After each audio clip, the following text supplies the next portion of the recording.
اور اس نے اس کی شہر پناہ کو آدمی کی یعنی فرشتہ کی پیمائش کے مطابق ناپا تو 144 ہاتھ نکلی۔ عزیزو یعنی وہ شہر چکور ہوگا جہاں ہزاروں کمرے ہوں گے ایمانداروں کے لیے، جہاں ہم سب اکٹھے زندگی بسر کریں گے۔ ہیلیلویا۔ جیسا کہ بائبل میں ہم پڑھ سکتے ہیں، لکھا ہے کہ میرے باپ کے گھر میں بہت سے مکان ہیں، اگر نہ ہوتے تو میں کہہ دیتا۔ لیکن عزیزو اس شہر کے اندر کیا ہوگا؟ ہم دیکھتے ہیں ایفیکٹ نمبر 3، زندگی کے درخت اپنے لوگوں کو شفا دیں گے۔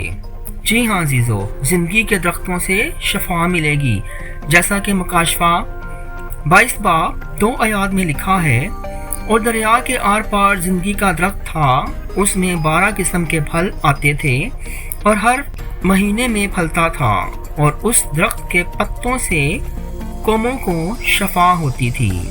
پریز دی لارڈ۔ عزیزو ایسے ہی درخت باغ عدن میں بھی تھے، جہاں خداوند یسوع مسیح دعا کیا کرتے تھے۔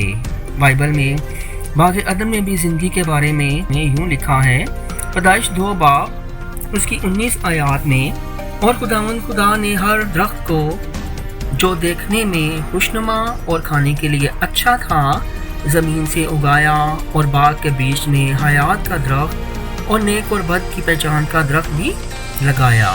عزیزو زندگی کا درخت جو زندگی یعنی شفا دیتا تھا باغ عدن میں بھی موجود تھا، اور نئے یروشلم میں بھی ہوں گے جو شفا دیں گے۔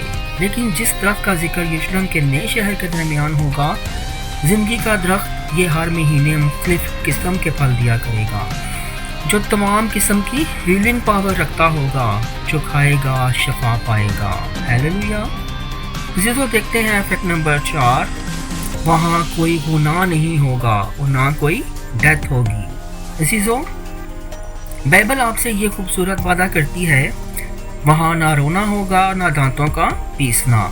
وہاں صرف وہی لوگ داخل ہو سکتے ہیں جو پاک صاف اور جن کا نام کتاب حیات میں لکھا گیا ہے، جیسا کہ مکاشفہ 21 باب اس کی 27 آیات میں یوں لکھا ہے، اور اس میں کوئی ناپاک چیز یا کوئی شخص جو گنونے کام کرتا یا جھوٹی باتیں کرتا ہے ہرگز داخل نہ ہوگا، مگر وہی جن کے نام برا کی کتاب حیات میں لکھے ہوئے ہیں۔ عزیزو کیا ہمارے کام جو ہم اس دنیا میں کرتے ہیں، کیا ہمارے نام کتاب حیات میں ہوں گے؟ یہ وقت ہے تبدیلی کا، اپنے آپ کو بدلیں تاکہ ہمارا نام بھی کتاب حیات میں لکھا جائے۔ فیکٹ نمبر 5، ہمارے جسم نہ ختم ہونے والے ہوں گے۔ عزیزو ہم جلالی بدن جو ہمیں ملے گا، جیسا کہ پہلا کرنتیوں 15 باب 52 آیات میں یوں لکھا ہے، اور یہ ایک پل میں اطلاع نرسنگا پونکتے ہی ہوگا، کیونکہ نرسنگا پونکا جائے گا اور مردے غیر فانی حالت میں اٹھیں گے اور ہم بدل جائیں گے۔ جے مسیح کی۔ ہیلیلویا۔ جیسا کہ آپ نے سنا بائبل کے مطابق ہم بدل جائیں گے، کیونکہ ہمارے جسم غیر فانی حالت میں اٹھیں گے، اور وہاں نہ کبھی کوئی بیمار ہوگا اور نہ کسی کی پھر ڈیتھ ہوگی، کیونکہ ہمارے جسم غیر فانی ہوں گے، کبھی نہ ختم ہونے والی حالت میں۔ یہ سایہ 33 باب اس کی 5 آیات میں لکھا ہے کہ اس وقت اندھوں کی آنکھیں کھول دی جائیں گی اور بہروں کے کان کھولے جائیں گے، اور لنگڑے ہرن کی طرح بھاگیں گے، یعنی غیر فانی جسم کے ساتھ اندھوں کی آنکھیں اور لنگڑوں کو چلنا پھرنا بھی ہمارے باپ دے گا۔ افیکٹ نمبر 6 دیکھتے ہیں، وہاں بھی ایک دوسرے کو کیا ہم پہچانیں گے؟ جی ہاں، لیکن ہم میں سے کتنے لوگ وہاں جا پائیں گے جن کو ہم وہاں جانتے ہوں گے؟ بائبل میں متی اس کا 8 باب 21 آیات میں لکھا ہے، اور میں تم سے کہتا ہوں کہ بتھیرے پورب اور پچھم سے آ کر ابراہم، اسحاق اور یعقوب کے ساتھ آسمان کی بادشاہی کی ضیافت میں شریک ہوں گے۔ کچھ لوگ یہاں سوچ رہے ہوں گے کہ کیا ہم انسانی شکل کے ہوں گے یا ہماری شکل بھی بدل جائے گی؟ تو عزیزو جی ہاں، ہم لوگ انسانی شکل میں ہی ہوں گے، لیکن وہ شکل اور جسم غیر فانی ہوگا، کبھی نہ مرنے والا۔ فلپس 3 باب 21 آیات میں یوں لکھا ہے، وہ اپنی اس قوت کی تصویر کے موافق جس سے سب چیزیں اپنے تابع کر سکتا ہے ہماری پست حالی کے بدن کی شکل بدل کر اپنے جلال کے بدن کی صورت میں بنائے گا۔ عزیزو، خداوند ہمیں جلالی بدن مہیا کرے گا، اور وہ جلالی بدن اس طرح کا ہوگا کہ خدا اس بدن کو جیسے چاہے جب چاہے اپنے تابع کر سکے گا، کیونکہ وہاں زنا اور کوئی گناہ نہیں ہوگا۔ آپ نے دیکھا ہوگا جب مردوں میں سے تیسرے دن یسوع مسیح زندہ ہوئے تو وہ بھی انسانی شکل میں تھے، جیسا کہ لوکا 24:39 آیات میں یوں بیان کرتی ہے کہ میرے ہاتھ اور میرے پاؤں دیکھو کہ میں ہی ہوں، مجھے چھو کر دیکھو، کیونکہ روح کے گوشت اور ہڈی نہیں ہوتی جیسا مجھ میں دیکھتے ہو۔ یسوع مسیح بھی انسانی شکل میں تیسرے دن مردوں میں سے زندہ ہوئے تھے، ہم بھی انسانی شکل میں ہوں گے۔ لیکن عزیزو، سوچنے کی بات یہ ہے، کیا وہاں پر جانور بھی ہوں گے؟ تو ہم دیکھتے ہیں فیکٹ نمبر 7 میں تمام جانور امن و سلامتی سے اکٹھے رہیں گے۔ یسایہ 11:6 آیات میں یوں لکھا ہے، پس بھیڑیا برا کے ساتھ رہے گا اور چیتا بکری کے بچے کے ساتھ بیٹھے گا، اور بچڑا اور شیر بچہ اور پلا ہوا بیل مل جل کر رہیں گے، اور ننھا بچہ ان کی پیش روی کرے گا۔ جی، یعنی تمام جانور مل جل کر رہیں گے۔ ننھے بچے انسان کے ان کے ساتھ کھیلیں گے، لیکن وہ کسی کو نقصان نہ پہنچائیں گے۔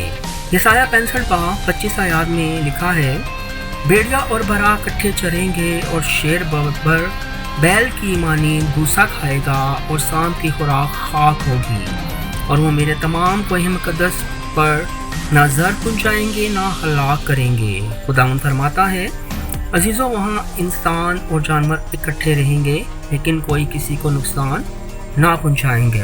سوال یہ پیدا ہوتا ہے، ہم لوگ وہاں کریں گے کیا؟ کام کیا کریں گے؟ تو فیکٹ نمبر 8 دیکھتے ہیں ہم وہاں گھر بنائیں گے اور ان کو بسائیں گے۔ جی ہاں عزیزو، آپ نے ٹھیک سنا، جیسا کہ یسایہ 65:21-22 آیات میں لکھا ہے، وہ گھر بنائیں گے اور ان میں بسیں گے، پاکستان لگائیں گے اور ان کے میوے کھائیں گے، نہ کہ وہ بنائیں اور دوسرا بسے، وہ لگائیں اور دوسرا کھائے، کیونکہ میرے بندوں کے ایام درخت ایام کی مانند ہوں گے، وہ میرے برگزیدے اپنے ہاتھوں کے کام سے مدتوں تک فائدہ اٹھائیں گے۔ اب آپ لوگ یہ سوچ رہے ہوں گے کہ کیا ہمیں جنت میں بھی گھر بنانے پڑیں گے اور وہاں باغ لگانے پڑیں گے؟ کیونکہ ہم لوگوں نے تو جنت سوچی تھی، وہاں حوریں ہوں گی، وہاں مزے کی لائف ہوگی، لیکن یہ کیا، جنت ہمیں وہاں بھی جا کے کام کرنا پڑے گا۔ عزیزو، بائبل میں یوں لکھا ہے، جیسا کہ آپ بائبل میں پڑھ سکتے ہیں، خداوند یسوع مسیح کے الفاظ ہیں، میرے باپ کے گھر میں بہت سے مکان ہیں، اگر نہ ہوتے تو میں تم سے کہہ دیتا، کیونکہ میں چاہتا ہوں تاکہ تمہارے لیے جگہ تیار کروں۔ اگر ایسا ہی ہے تو ہم وہاں کریں گے کیا؟ فیکٹ نمبر 9 ہم دیکھتے ہیں، ہم وہاں اپنے خدا کی تمجید کریں گے، خدا کو دیکھیں گے۔ مکاشفہ 22:3-4 آیات، اور خدا کا بڑا کا تخت اس شہر میں ہوگا، اور اس کے بندے اس کی عبادت کریں گے، اور وہ اس کا منہ دیکھیں گے، اور اس کا نام ان کے ماتھوں پر لکھا ہوا ہوگا۔ عزیزو، یعنی ہم خدا کو دیکھیں گے اور ہمارے ماتھوں پر خدا کی مہر ہوگی تاکہ نجات پائیں کہ ہم اس کے بندے ہیں۔ ایسے ہی مکاشفہ 21:3 آیات میں ہم دیکھتے ہیں، پھر میں نے تخت میں سے کسی کو بلند آواز سے یہ کہتے سنا کہ دیکھ، خدا کا خیمہ آدمیوں کے درمیان ہے، اور وہ ان کے ساتھ سکونیت کرے گا، اور وہ اس کے لوگ ہوں گے، اور خدا آپ کے ساتھ رہے گا اور ان کا خدا ہوگا۔ ہیلیلویا۔ تو آپ نے اس آیات میں سنا، خدا آپ کے ساتھ رہے گا، اور ہم اپنے خدا کے ساتھ مل کر اپنے باپ کی تمجید کریں گے۔ عزیزو، عام زندگی میں بھی خدا آپ لوگوں کے ساتھ رہنا چاہتا ہے۔